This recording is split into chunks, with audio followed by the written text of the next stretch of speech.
ಅರ್ಥ ಅಂದರೆ ಬೆಂಕಿ ಇಲ್ದೇನೆ ಅನ್ನ ಮಾಡೋದು ಆ್ಯಕ್ಚುಲಿ ಯಾರ ಕೈಲಿ ಮಾಡೋಕೆ ಆಗೋದಿಲ್ಲ.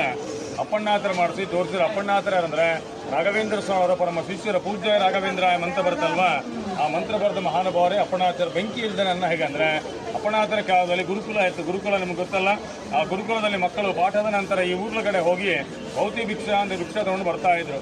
ಬಂದಿರತಕ್ಕಂಥ ಅಕ್ಕಿ ಬೆಳೆನ ಒಂದು ಬಟ್ಟೆ ಗಂಟಲ್ಲಿ ಕಟ್ಟಿ ಈ ಬೃಂದಾವನ ಕಾಣ್ತಾ ಇದೆಯಾ, ಅದರ ಹಿಂದೆ ಅಪ್ಪಣ್ಣಾತರ ಕಾಲದಲ್ಲಿ ದೊಡ್ಡ ಅರಳಿ ವೃಕ್ಷ ಆಯ್ತು. ಆ ವೃಕ್ಷ ಈಗಿಲ್ಲ, ಬಿದ್ದೋಗಿದೆ. ಆ ವೃಕ್ಷಕ್ಕೆ ನಮಗೆ ತೂಗಿ ಹಾಕ್ತಾರೆ ಮಕ್ಕಳು ತಂದಿರ್ತಕ್ಕಂಥ ಅಕ್ಕಿ ಮತ್ತು ಬೆಳೆನ. ಆಮೇಲೆ ಅಪ್ಪಣ್ಣಾಚಾರ್ಯ ಏನು ಮಾಡ್ತಾರೆ, ಉಗ್ರ ನರಸಿಂಹಸ್ವಾಮಿ ಇದನ್ನ ಪೂಜೆ ಮಾಡಿ, ಈಗ ಆಂಜನೇಯ ಸ್ವಾಮಿ ಕಾಣುತ್ತಾ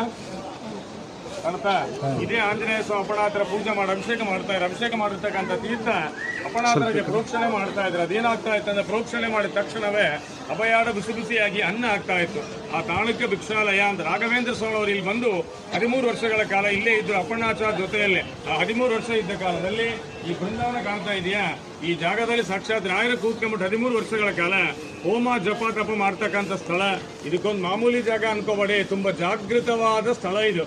ಇದಕ್ಕೊಂದು ಏಕಶಿಲಾ ಬೃಂದಾವನ ಅಂತ ಹೇಳ್ತಾರೆ. ಏಕಶಿಲಾ ಅಂದ್ರೆ ಒಂದೇ ಕಲ್ಲಲ್ಲಿ ಮಾಡಿರ್ತಕ್ಕಂಥ ಬೃಂದಾವನ. ಚೆನ್ನಾಗಿ ನೋಡಿ, ಒಂದೇ ಕಲ್ಲು, ಫೋಟೋ ತೆಗಿಬೇಡಿ. ಈ ನೀವು ನೋಡ್ತಕ್ಕಂಥ ಬೃಂದಾವನ ಅಪ್ಪಣ್ಣಾಚ ಬೃಂದಾವನ ಅಲ್ಲ, ಇದು ಅಪ್ಪಣ್ಣಾಚ ಪ್ರತಿಷ್ಠಾಪನೆ ಮಾಡಿದ ರಾಯರು ಏಕಶಿಲಾ ಬೃಂದಾವನ. ಇವತ್ತಿಗೂ ಬೆಳಗ್ಗೆ 4:15 ಸುಮಾರು ಅಪ್ಪಣ್ಣಾತರ ಮತ್ತು ರಾಯರು ಇಲ್ಲಿ ಬಂದು ಇವತ್ತಿಗೂ ಸ್ನಾನ ಮಾಡಿ ಹೋಗ್ತಾರೆ ಅಂತ ಪ್ರತೀತಿ ಇದೆ. ನೀವೆಲ್ಲ ಟಿವಿ ಸೀರಿಯಲ್ ನೋಡಿರ್ಬೋದು, ಅಪ್ಪಣ್ಣಾತರ ಬರ್ತಾ ಇರ್ತಾರೆ, ನದಿ ದಾರಿ ಬಿಟ್ಟರೆ ನೋಡಿರ್ಬೋದು.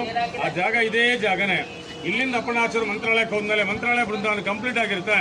ಆ ಬೃಂದಾವನದ ಕ್ಷಣವೇ ಅಪ್ಪಣ್ಣಾಚಾರ್ಯ ಮೂರ್ಛು ಕೆಳಗಡೆ ಬೀಳ್ತಾರೆ. ಆಗ ರಾಯರು ಬೃಂದಾವನ ಒಳಗಿಂದ ಹೇಳ್ತಾರೆ, ಅಪ್ಪಣ್ಣ ಪ್ರತಿನಿತ್ಯ ನನ್ನ ದರ್ಶನಕ್ಕೆ ಮಂತ್ರಾಲಯಕ್ಕೆ ಬರಬೇಡ, ನಾನು 13 ವರ್ಷ ಇಲ್ಲಿ ಹೋಮ ಜಪ ತಪ ಮಾಡ್ತಾ ಇದ್ದೆ ಬಿಚ್ಚಾಲಿ ಒಳಗೆ. ಆ ಜಾಗದಲ್ಲಿ ಬೃಂದಾವನ ಪ್ರತಿಷ್ಠಾಪನೆ ಮಾಡು, ನಿನ್ನ ಜಾಗಕ್ಕೆ ನಾನೇ ಬರ್ತೀನಿ ಅಂತ ಹೇಳಿದಾಗ ತಿರ್ಗಾ ಅಪ್ಪಣ್ಣಾಚಾರ್ಯ ಅಲ್ಲಿಂದರಿಗೆ ಬಂದು ಏಕಶಿಲಾ ಬೃಂದಾವನ ಪ್ರತಿಷ್ಠಾಪನೆ ಮಾಡಿದ್ರೆ ರಾಯರು ಜ್ಯೋತಿ ರೂಪದಲ್ಲಿ ಬಂದು ಅಪ್ಪಣ್ಣಾಚಾರ್ಯ ದರ್ಶನ ಕೊಟ್ಟರು.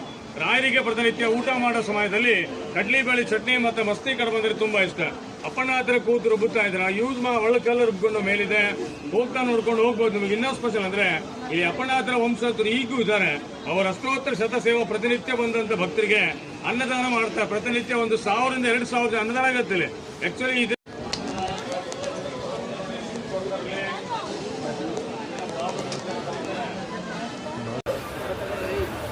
ವಿಡಿಯೋ ನಮ್ಮದು ಯೂಟ್ಯೂಬ್ ಚಾನಲ್ ಇದೆ, ಅದಕ್ಕೆ ಹಾಕೋಣ.